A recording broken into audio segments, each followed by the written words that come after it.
చేసుకుందాం. ప్రేమగల తండ్రి, నమ్మకమైన దేవ, మీ ఘనమైన నమ్మక వందనములు స్తోత్రం చెల్లించుకుంటున్నాం. మీ యొక్క సన్నిధి మాతో ఉంచి పాటలో మీరు మాకు తోడుగుండి చేసిన సహాయాన్ని బట్టి మీకు వేలాది వందనం చెల్లించుకుంటూ ఆత్మతోనూ సత్యంతోనూ ఆరాధించలాగన మీరు మాతో మాట్లాడవలసిందిగా కోర్చు. మమ్మల్ని తగ్గించుకుంటూ మిమ్మల్ని నిచ్చిస్తూ ఘనతా ప్రభావాలు మీకే ఆరోపించుకుంటూ యేసుక్రీస్తు ఘనమైన నామములో వేడుకుంటున్నాం తండ్రి, ఆమేన్.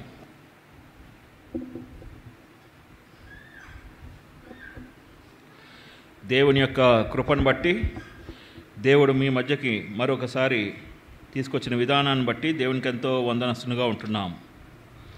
ప్రార్థనలో మనం ఒకరినొకరును బలపరుచుకుంటూ మరి మీ యొక్క ప్రార్థనలో మరి నన్ను జ్ఞాపకం చేసుకునేవారుగా ఉంటున్నారు. గతంలో మీ మధ్యకు వచ్చేవారుగా ఉంటున్నాను. అదే సమయంలో మీ గురించి కూడా, మీ మందిరం గురించి కూడా నేను ప్రార్థన చేసేవాడుగా ఉంటున్నాను. ఈ దినాన్ని ఆరాధన వర్తమానం నిమిత్తమై 63వ కీర్తనలోని ఒక మాటను మనం చూసుకుందాం. కీర్తనలు 63వ అధ్యాయం. కీర్తనలు 63 7వ వచనాన్ని మనమందరం కలిసి చదువుకుందాం. 63వ కీర్తనలోని 7వ వచనాన్ని మనమందరం కలిసి చదువుకుందాం. నీవు నాకు సహాయకుడవై ఉంటివి, నీ రెక్కల చాటున సరంజొచ్చి ఉత్సాహధ్వని చేసేదను. కీర్తనాకారుడు మరి ఈ యొక్క దావీదు ఏమంటున్నాడు అంటే, నీ రెక్కల చాటున శరణుజొచ్చి ఉత్సాహధ్వని చేస్తాను అని అంటున్నాడు. సంతోషంతో మరి ఆ రెక్కల క్రింద మరి ఉండి దేవుణ్ణి ఎంతో స్తుతించేవాడుగాను, కీర్తించేవాడుగాను, ఆ యొక్క ఉత్సాహధ్వని చేసేవాడుగా ఉంటున్నాడు. అందుకని ఈ మాట కీర్తనలో రాయబడ్డది. నీ రెక్కల చాటున మరి శరణుజొచ్చి ఉత్సాహధ్వని చేసేదను అని అంటున్నాడు. ఆ రెక్కల క్రింద మరి దావీదు ఎంతో చక్కటి సేద తీరిన వాడుగా ఉంటున్నాడు. ఆ రెక్కలు ఆయన ఎంతో కాపాడుతున్నాయిగా ఉంటున్నాయి.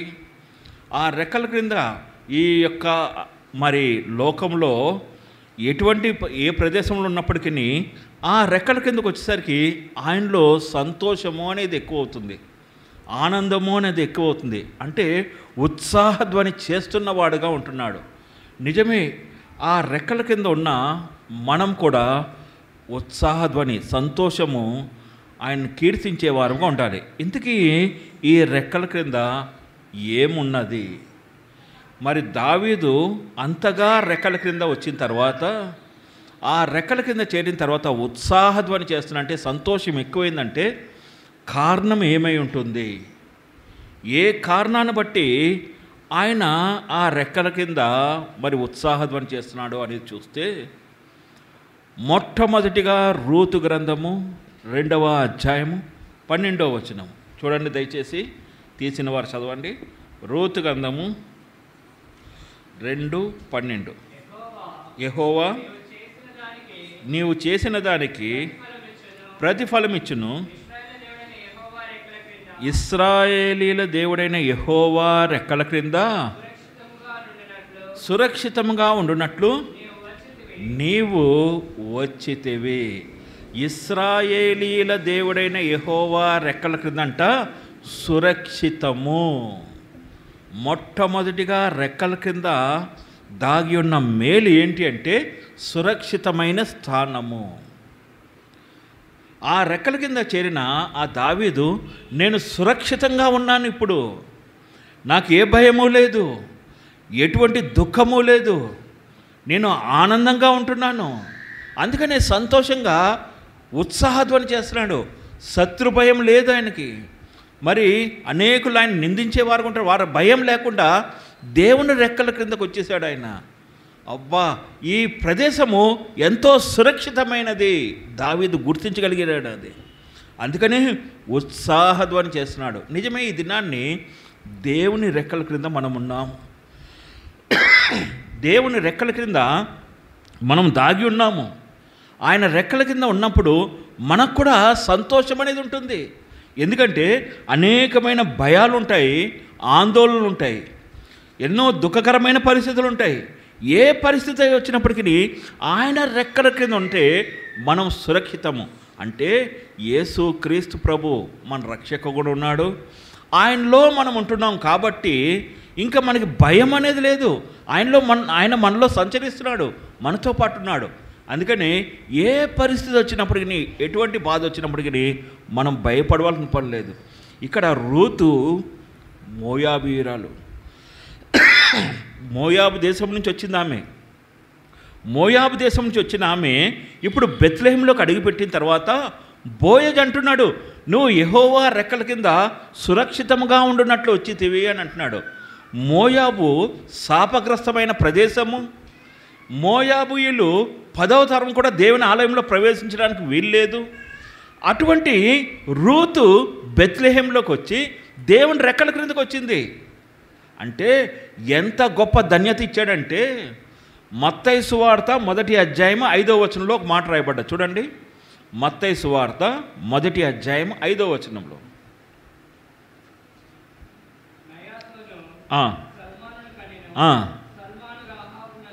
సల్మాను రాహాబునందు బోయాజును కనెను, బోయాజు అంటే యేసు క్రీస్తు. మొదటి వచనంలో అబ్రాహాం సంతానమును, అబ్రాహాం వంశమును, కుమారుడును వంశావళిలోకి వచ్చింది. అంటే ఒక మోయాబీయురాలు శాపగ్రస్తమైన ప్రదేశంలో నుంచి ఉన్న ఆమె ఇప్పుడు ఎంత సురక్షితంగా వచ్చింది అంటే ఆ యొక్క యేసు క్రీస్తు ప్రభు వంశావళిలోకి వచ్చేసింది అనమాట. ఎంత అద్భుతమో చూడండి, ఎంత చక్కటి కార్యం జరిగిందో చూడండి. ఆ యొక్క రూతు విషయంలో దేవుడు ఎంత అద్భుతం చేశాడో. ఈ దినాన్ని మనము కూడా ఒకప్పుడు ఎలాగున్నాము, యెహెజ్కేలు గ్రంథము 16వ అధ్యాయము 5వ వచనంలో ఉంటుంది మన యొక్క పరిస్థితి. మనం ఎలాగున్నాము అని అంటే యెహెజ్కేలు 16:5 చదవండి దయచేసి. యెహెజ్కేలు 16:5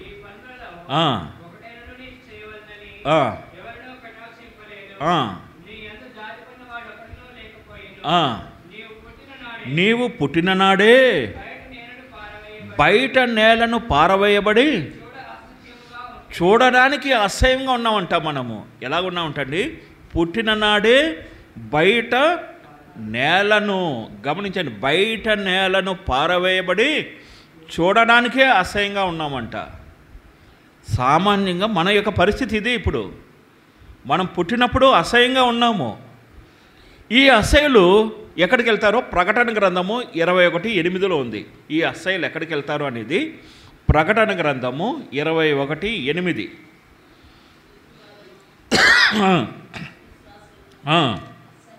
అసహ్యులను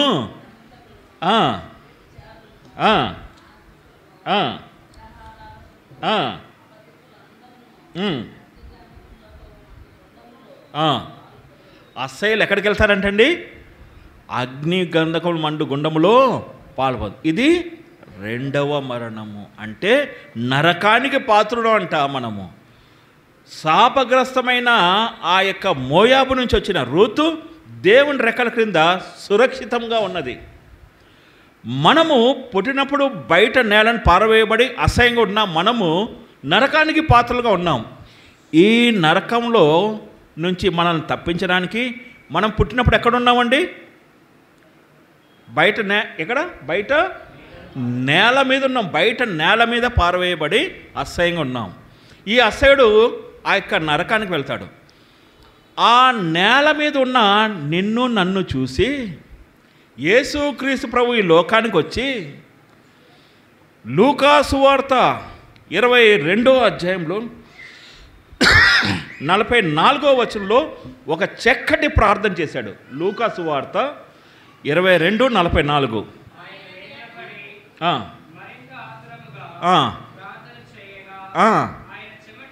ఆయన చెమట నేల పడుచున్న,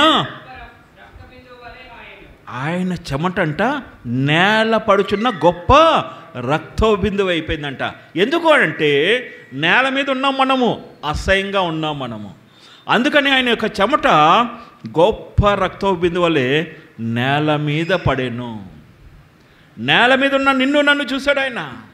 చూడడానికి అసహ్యంగా ఉన్నాము, మరి ఆదికాండం 3:17లో ఆదామా నీ నిమిత్తము నేల శపింపబడి ఉన్నది అని అంటున్నాడు. నేల మీద ఉన్న మనం శాపగ్రస్తులము, అసహ్యంగా ఉన్నాము. అందుకనే దేవాతి దేవుడు నేల మీద ఉన్న నిన్ను నన్ను చూసి ఆయన రక్తంలో కడిగి శుద్ధులుగా చేసి ఆయన రెక్కల క్రింద మనల్ని చేర్చుకున్నాడు. ఇప్పుడు మనము సురక్షితమైన స్థానంలో ఉన్నాము. ఒకప్పుడు నరకానికి పాత్రలుగా ఉన్న మనము ఆయన రక్తంలో కడగబడి ఇప్పుడు మనము సురక్షితమైన స్థానము, ఆ యొక్క పరలోకానికి వారసులం అయిపోయాం మనము. ఎంత అద్భుతమో చూడండి. ఇది గుర్తెరిగిన దావీదు నీ రెక్కల చాటున శరణుజొచ్చి ఉత్సాహధ్వని చేస్తున్నాడు, సంతోషిస్తున్నాడు, ఆనందిస్తున్నాడు. మరి మనం కూడా సురక్షితమైన స్థానం గురించి ఆనందించే వారంగా ఉండాలి, కీర్తించే వారంగా ఉండాలి, ప్రభువుని మహిమపరిచే వారంగా ఉండాలి. అదే ఈ దినం చేయబోయే మన ఆరాధన. ఇది మొదటిది, రెక్కల క్రింద సురక్షితమైన స్థానము. రెండవదిగా రెక్కల క్రింద ఏమున్నదో చూద్దాం. 91:4 కీర్తనలు 91:4.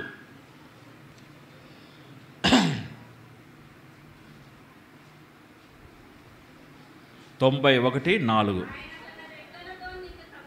ఆయన తన రెక్కలతో నిన్ను కప్పును. ఇక్కడ రెండు విషయాలు ఉన్నాయి. రెక్కలతో కప్పేవాడుగా ఉంటున్నాడు, రెక్కల క్రింద ఆశ్రయము. రెక్కలతో నిన్ను కప్పును అని అంటున్నాడు. రెక్కలతో కప్పడము అని అంటే ఏం గుర్తుకొస్తుంది అని అంటే మనకి 1 పేతురు 4వ అధ్యాయంలోనికి వెళ్దాం మనం. రెక్కలతో కప్పడం అంటే ఏం గుర్తుకొస్తుంది అంటే 1 పేతురు 4వ అధ్యాయం 8వ వచనం. ప్రేమ అనేక పాపములను కప్పును గనుక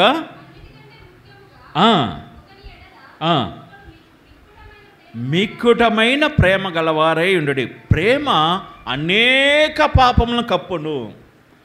పుట్టినప్పటి నుంచి రక్షింపబడక ముందు మనము రక్షింపబడే వరకు ఎన్ని పాపాలు చేసాం మనము. తర్వాత రక్షింపబడిన తర్వాత కూడా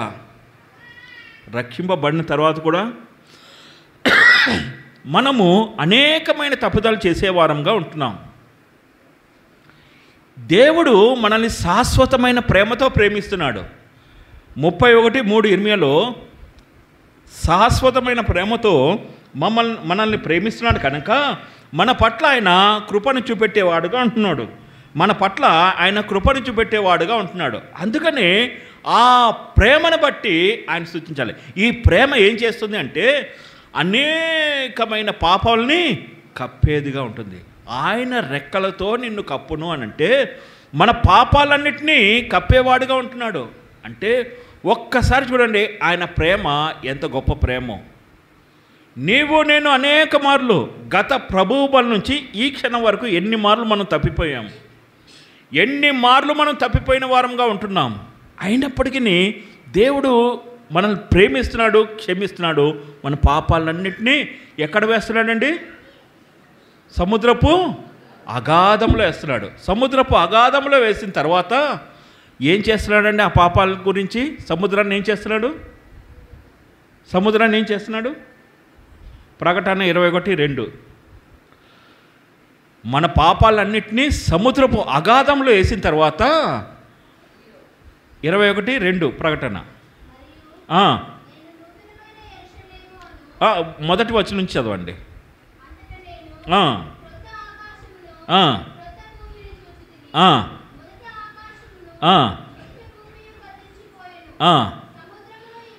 సముద్రం అంట లేదంట.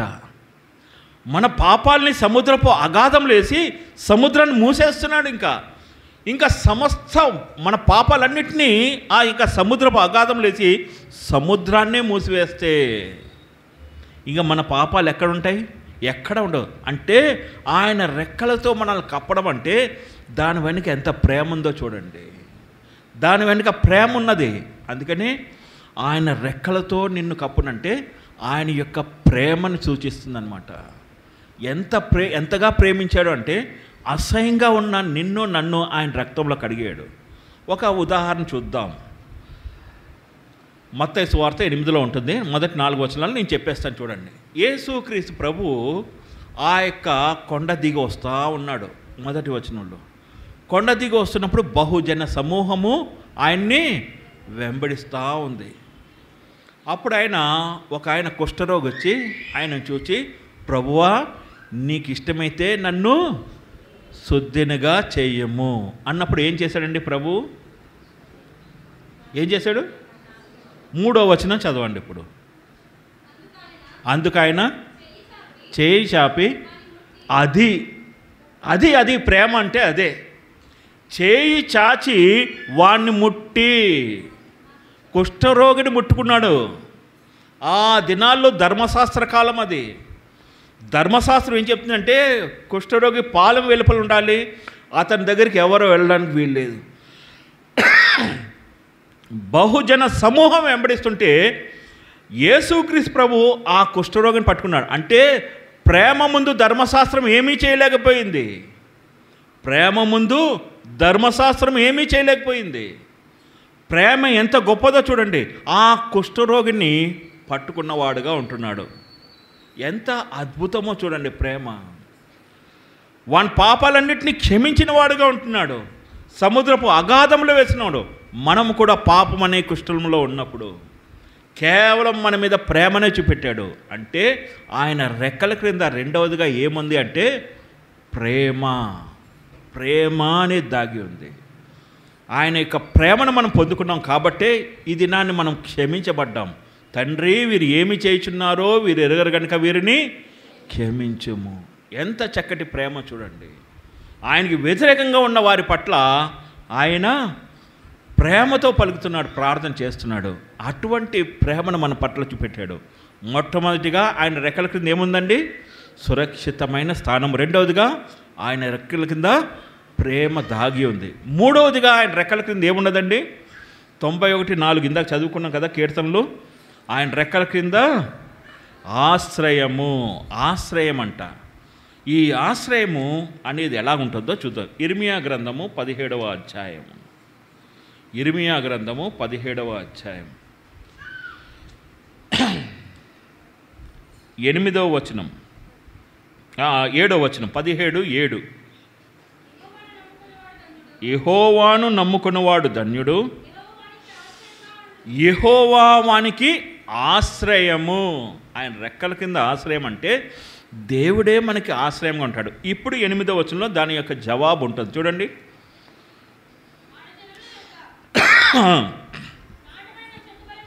నాటబడిన చెట్టు వలె ఉండును, అది కాలువలవరను, దాని వేళ్ళు తన్నును, వెట్ట కలిగినను దానికి భయపడదు, దాని ఆకు పచ్చగా ఉండును, వర్షం లేని సంవత్సరమున చింతనొందదు. అది ఆయన రెక్కల కింద ఉంటే వర్షం లేని సంవత్సరమున చింతనొందదు, కాపు మానదంట. అంటే సరి అయిన ఫలం మనకు దొరికేదిగా ఉంటుంది, సరి అయిన ఆహారం ఇచ్చేవాడుగా ఉంటాడు. వాడు జలముల యొద్ద నాటబడిన చెట్టు వలె. దాని ఆకంట పచ్చగా ఉంటుంది. ఆ చెట్టు యొక్క ఆకు పచ్చగా ఉంటుంది. ఎందుకు పచ్చగా ఉంటుంది అని అంటే ఆ చెట్టు జలముల దగ్గర ఉంది, ఆ జలము ఆ నీటి దగ్గర ఉంది. ఈ నీటిని బట్టి ఆ చెట్టు ఎప్పుడు పచ్చగా ఉంటుంది.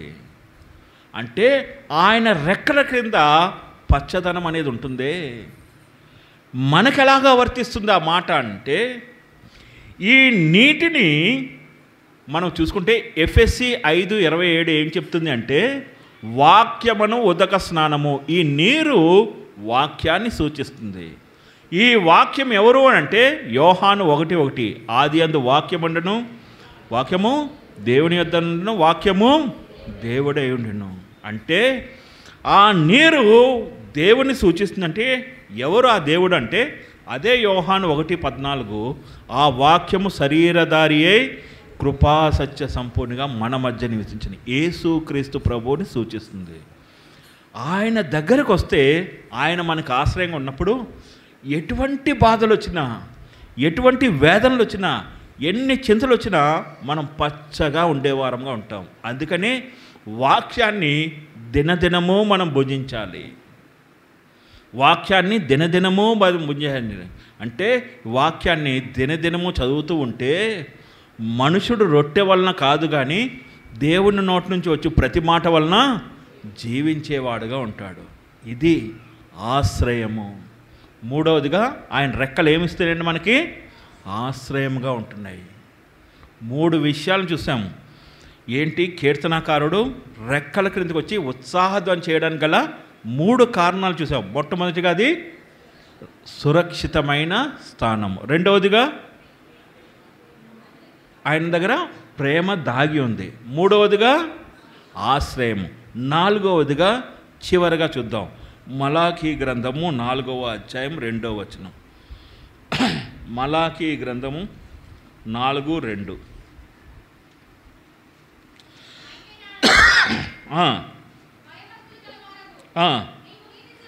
మీకు నీతి సూర్యుడు ఉదయించుడు, అతని రెక్కలు ఆరోగ్యము. ఇది చూసారండి, ఆరోగ్యాన్ని ఇస్తాయంట మనకి రెక్కలు. ఆయన రెక్కలు మనకి ఆరోగ్యాన్ని ఇస్తాయంట. ఒక ప్రశ్న, 2020 నుంచి నేటి వరకు ఆ యొక్క మరి డిసీజ్ ఉంది. ఏంటి అని అంటే కరోనా అనేది విన్నారు కదండి మీరందరూ. కరోనా, ఈ కరోనా సామాన్యంగా దేనివల్ల చనిపోతున్నారు మనుషులు? ఎందుకు చనిపోతున్నారండి? కరోనా వచ్చింది అని అంటే వారిలో విటమిన్ ఒకటి తక్కువైంది. విటమిన్ డి అనేది తక్కువైంది. అంటే ఆ విటమిన్ డి అనేది లేక రక్తం గడ్డకట్టి అనేకులు చనిపోయేవారుగా ఉంటున్నారు. ఇది సామాన్యంగా జరుగుతుంది. ఈ విటమిన్ డి అనేది నేటి దినాల్లో తగ్గిపోయింది.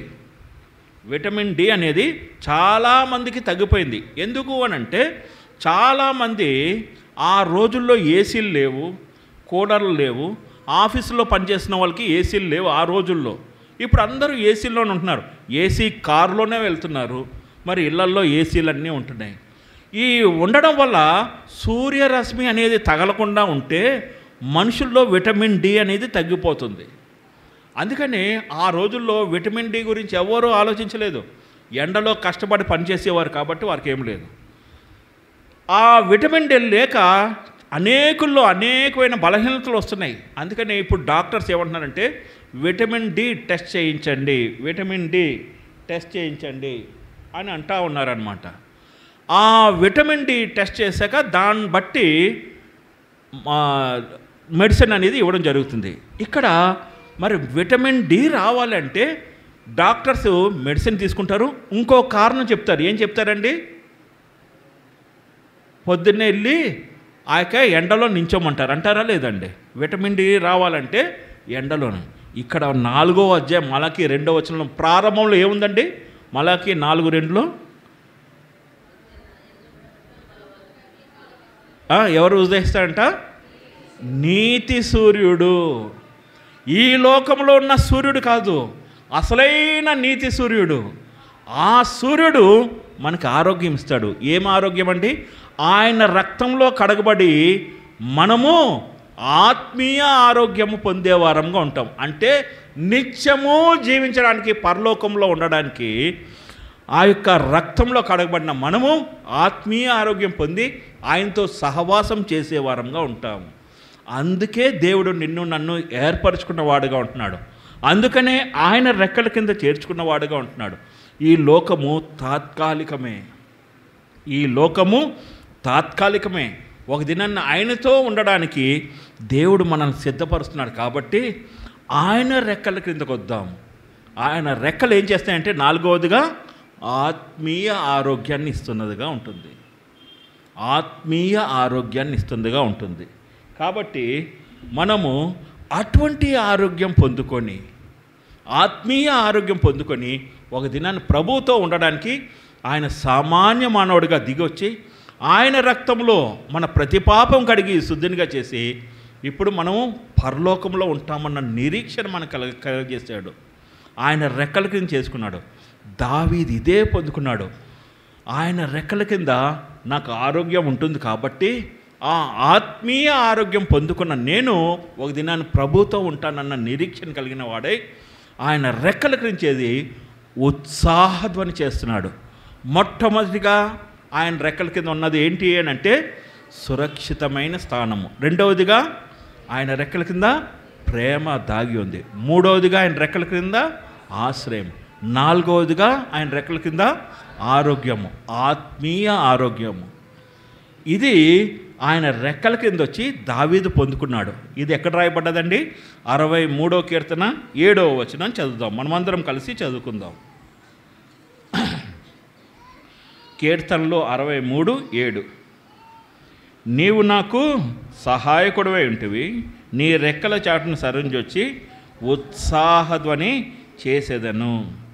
ఆయన రెక్కల కిందకు వచ్చి ఉత్సాహధ్వని చేస్తున్నాడంట. దావీదు మామూలుగా రాలేదు ఆయన రెక్కల కింద రావడానికి, ఊరికనే రాలేదు ఆయన రెక్కల కింద. ఆయన జీవితంలో ఒక కార్యం జరిగింది, అందుకని ఆయన రెక్కల కిందకు వచ్చాడు. ఆయన కూడా ఈ రెక్కలు మనలాగే ఒకప్పుడు మనం కూడా పాపంలో ఉన్నాం కదా, దేవుణ్ణి అంగీకరించలేని వారంగా ఉన్నాం కదా, ఆయన రెక్కల కింద లేకుండా అటు ఇటు తిరిగే వారంగా ఉన్నాం. దావీదు కూడా అలాంటి వాడే. దావీదు కూడా కొన్ని భయాలు ఉన్నాయి. ఈ రెక్కలు కాదు, దేవుని రెక్కలు కాదు, నాకు రెక్కలుంటే బాగుండు అన్నాడు. ఎక్కడ రాయబడ్డది అంటే 56వ కీర్తన